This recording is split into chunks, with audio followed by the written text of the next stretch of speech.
নমস্কাৰ সকলোকে। APSC exam বুলি ক'লে সকলোৱে এটা কুৱেশ্যন হয় যে আৰম্ভণি কেনেদৰে কৰিম। আজি মই আপোনালোকক কেনেদৰে আৰম্ভণি কৰিছোঁ ক'ম আৰু আপোনালোকে সেইদৰে কৰিব পাৰিব। মই প্ৰথমে মেইনছ এক্সামৰ কাৰণেহে প্ৰিপেয়াৰ কৰিছোঁ, কিয়নো প্ৰিলিমছ এক্সামৰ 3-4 মান্থছ মানৰ পিছতেই মেইনছ এক্সাম হয়, যিটো নেকি 3-4 মান্থছ পঢ়ি পাছ কৰাটো সহজ নহয়। যদি মেইনছৰ কাৰণে প্ৰিপেয়াৰ কৰা হয় তেতিয়া প্ৰিলিমছৰ কাৰণে যথেষ্টখিনি কভাৰ হৈয়ে যায়। চ' মই ফাৰ্ষ্ট মেইনছৰ কাৰণেহে প্ৰিপেয়াৰ কৰিছোঁ। প্ৰথমতে এক্সামটো কেইটা ষ্টেজত হয়, মেইনছত কেইখন পেপাৰ থাকে আৰু প্ৰিলিমছত কেইখন পেপাৰ থাকে তাৰ বিষয়ে ভালদৰে জানি ল'ব লাগিব। আৰম্ভণি কৰিব লাগিব চিলেবাছখনৰ পৰা, আৰু চিলেবাছখন এনেদৰে উলিয়াইও ল'ব পাৰে, নাইবা বহী এখনত এক্সট্ৰাকৈ লিখিও ল'ব পাৰে। এয়া মই এনেকৈ উলিয়াই লৈছোঁ আৰু এক্সট্ৰাকৈ মই বহীখনত লিখিও লৈছোঁ। আৰু প্ৰথমতে চিলেবাছখন ভালদৰে পঢ়িব আৰু বুজিব ট্ৰাই কৰিব, আৰু যদি বুজি পোৱাত কিবা প্ৰব্লেম হয় ইউটিউবৰ হেল্প ল'ব পাৰে। আৰু ফাৰ্ষ্ট পেপাৰত কি কি ছাবজেক্ট থাকে সেইটো জানি ল'ব। ইয়াত চাওক, Indian history, heritage, culture, society এইবিলাকৰ ওপৰত আছে। তো প্ৰথমতে মই ইণ্ডিয়ান হিষ্ট্ৰীৰ কাৰণে যোনকেইখন বুক পঢ়িলে সকলোবোৰ টপিক কভাৰ হয় সেইকেইখন বুক আনি লৈছোঁ। এইখন হৈছে R.S. শৰ্মাৰ এনচিয়েণ্ট হিষ্ট্ৰী হয়। এয়া চাওক, ৰামচৰণ শৰ্মাৰ হয় এইখন বুক। মই এইখনৰ পৰাই আৰম্ভ কৰিছোঁ। এইখন NCERT বুক হয়। তো আপোনালোকেও হিষ্ট্ৰীৰ পৰা আৰম্ভ কৰিলে হিষ্ট্ৰী NCERT বুকৰ পৰা আৰম্ভ কৰিব, আৰু ইয়াতকৈ যদি কিবা ভাল বুক আছে আনি ল'ব পাৰে। তো আপোনালোকে বুক লিষ্ট ইউটিউবতো চাব পাৰে, নাইবা অন্য কোনোবাই APSC দিয়া ব্যক্তি থাকিলে তেওঁলোকৰ পৰাও জানিব পাৰে। তো যোনকেইখন কিতাপ ইম্পৰ্টেণ্ট সেইকেইখন এনেকৈ মই আনি লৈছোঁ। তো প্ৰথমতে NCERT বুকহে পঢ়িব, কিয়নো ষ্টেণ্ডাৰ্ড বুক পঢ়িলে প্ৰথমতে একো বুজি নাপাব। তো প্ৰথমতে মই এনেদৰে এনচিয়েণ্ট হিষ্ট্ৰীৰ ফাৰ্ষ্ট চেপ্টাৰটো পঢ়ি ভালদৰে বুজি তো পুনৰ মই ইউটিউবত চাৰ্চ কৰি ইউটিউবত সেই চেপ্টাৰটোৰ ওপৰত ক্লাছ কৰিছোঁ। মই এটা ইউটিউব চেনেলত ক্লাছ কৰোঁ, সেইটো হৈছে অনলি IAS পাৰম বুলি এটা চেনেল আছে। তাত ছাৰে খুব ভালদৰে পঢ়ায় আৰু বুজাই দিয়ে। তাৰোপৰি তেওঁ নোটছো লিখাই দিয়ে, আৰু আপোনালোকেও তেনেদৰে চাৰ্চ কৰি যিটো চেনেলত ভালদৰে বুজি পায়, যোনজন ছাৰ বা মেমে পঢ়ালে বুজি পায়, আপোনালোকে সেইটো চেনেলত ক্লাছ কৰিব পাৰে।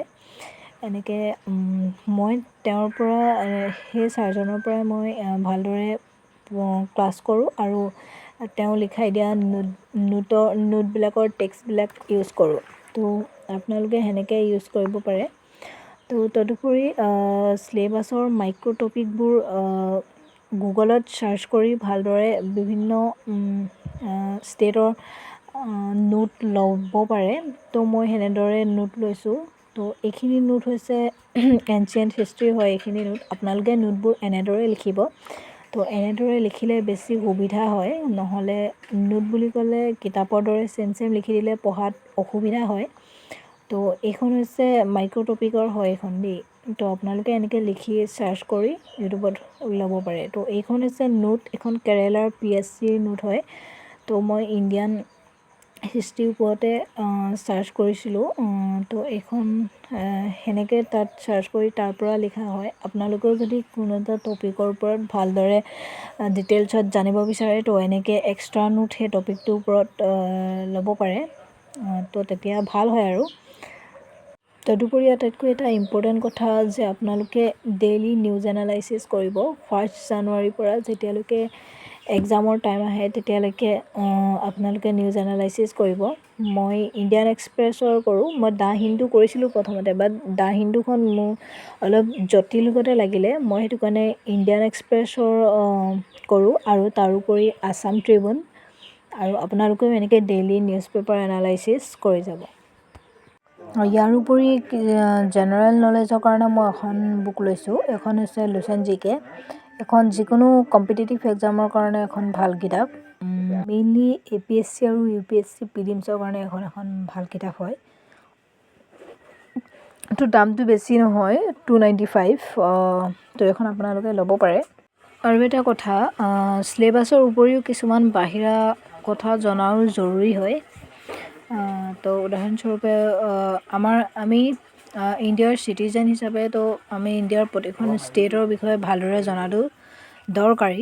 তো মই এখন এক্সট্ৰা বহি লৈ ইণ্ডিয়াৰ প্ৰতিখন ষ্টেটৰ বিষয়ে ভালদৰে তথ্য সংগ্ৰহ কৰিছোঁ, যাতে মই ইণ্ডিয়াৰ প্ৰতিখন ষ্টেটৰ বিষয়ে ভালদৰে জানিব পাৰোঁ। আৰু এনেদৰে আপোনালোকেও ল'ব পাৰে। এইবিলাকে পিছত ইণ্টাৰভিউৰ কাৰণেও ভাল হ'ব, সহায় কৰিব। আৰু তদুপৰি APSC কেণ্ডিডেট হিচাপে বহুতো কথা জনাটো দৰকাৰী। সেয়েহে আপোনালোকে চিলেবাছৰ উপৰিও অন্য তথ্য সংগ্ৰহ কৰিবলৈ চেষ্টা কৰিব, যাতে আপোনালোকৰ জ্ঞানৰ অভাৱ নহয় কোনো বিষয়তে। আৰু ময়ো এনেদৰে বিভিন্ন বিষয়ৰ ওপৰত তথ্য সংগ্ৰহ কৰিবলৈ চেষ্টা কৰোঁ। তো মেইনলি আপোনালোকে যদি ডেইলি নিউজ এনালাইচিছ কৰে, তো তাৰ পৰাও বহুতো কথা জানিব পাৰি। যোনটো টপিকৰ ওপৰত নিউজটো থাকে, সেই টপিকটোৰ বিষয়ে আপুনি গুগলত চাৰ্চ কৰি তাৰ বিষয়ে অলপ বহলভাৱে জানিবলৈ চেষ্টা কৰিব। তেতিয়া সেই ধৰণেও আপোনালোকে বহুতো জ্ঞান অৰ্জন কৰিব পাৰিব।